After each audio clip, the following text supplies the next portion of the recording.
रामेश्वरम भारत के तमिलनाडु राज्य के रामनाथपुर जिले में एक तीर्थ नगर है।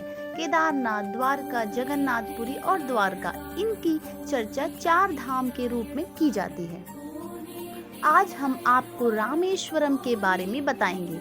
यहाँ स्थापित शिवलिंग 12 द्वादश ज्योतिर्लिंग में से एक माना जाता है। भारत के उत्तर में काशी की जो मान्यता है, वही दक्षिण में रामेश्वरम की है।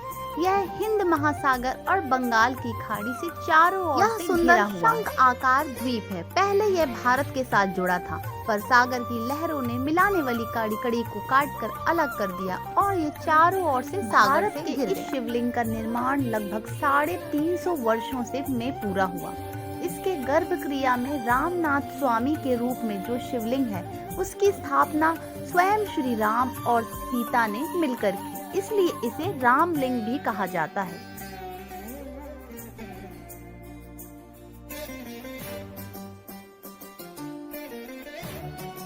रामनाथ परिसर में आगे 22 कुंड हैं।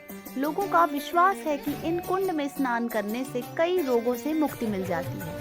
मंदिर के पूर्व में गोपुरम के सामने समुद्र तट को अग्नि तीर्थ कहा जाता है। पहले यहाँ स्नान करके गीले कपड़ों के साथ सभी कुंडों में स्नान किया जाता है। रामेश्वरम से 2 किलोमीटर दूर गंधमादन पर्वत है। कहा जाता है कि राम जी के पद चिन्ह यहाँ अंकित हैं। कहते हैं यहाँ एक झरोखा है, जहाँ से श्री राम जी ने लंका पर आक्रमण किया और समुद्र के विस्तार को मापा। यहाँ अगस्त्य मुनि का आश्रम भी है।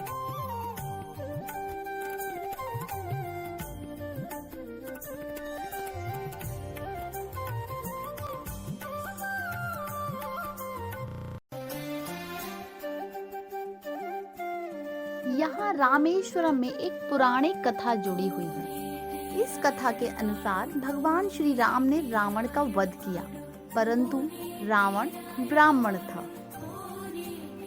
इसलिए ब्राह्मण हत्या के पाप से मुक्ति के लिए श्री राम जी ने भगवान शिव की आराधना का संकल्प किया और हनुमान जी को कैलाश पर्वत पर जाकर शिव जी का कोई उपयुक्त मूर्ति लाने का आदेश दिया।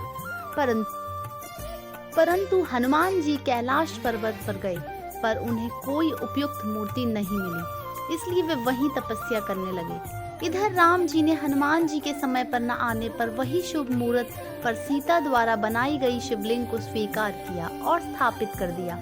यही स्थान रामेश्वरम के नाम से जाना जाता है। कुछ समय बाद जब हनुमान जी शिवलिंग लेकर कैलाश से लौटे और बालू के द्वारा निर्मित शिवलिंग देखकर क्रोधित हो गए, पर श्री राम जी ने उनका क्रोध शांत करने के लिए उनके द्वारा लाया गया शिवलिंग भी उनके बगल में स्थापित कर दिया और कहा कि भगवान जी रामेश्वरम की पूजा करने से पहले लोग हनुमान जी द्वारा लाए गए शिवलिंग की पूजा करेंगे।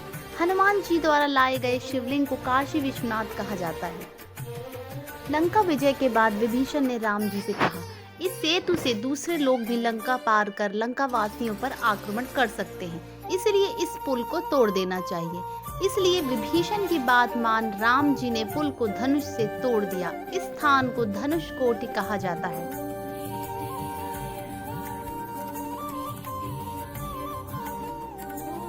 रामेश्वरम तक पहुंचने के लिए मदुरई से रेल के द्वारा या बस द्वारा रामेश्वरम पहुंचा जा सकता है। इसका निकटतम हवाई अड्डा मदुरई है, जो 149 किलोमीटर है। इस रामेश्वरम द्वीप को जोड़ने वाला 2.2 किलोमीटर का लंबा पुल है, जिसे हम पंबन ब्रिज कहते हैं। अगर आपको हमारी वीडियो पसंद आई हो तो please like, share and subscribe ज़रूर कीजिएगा। जय श्री राम।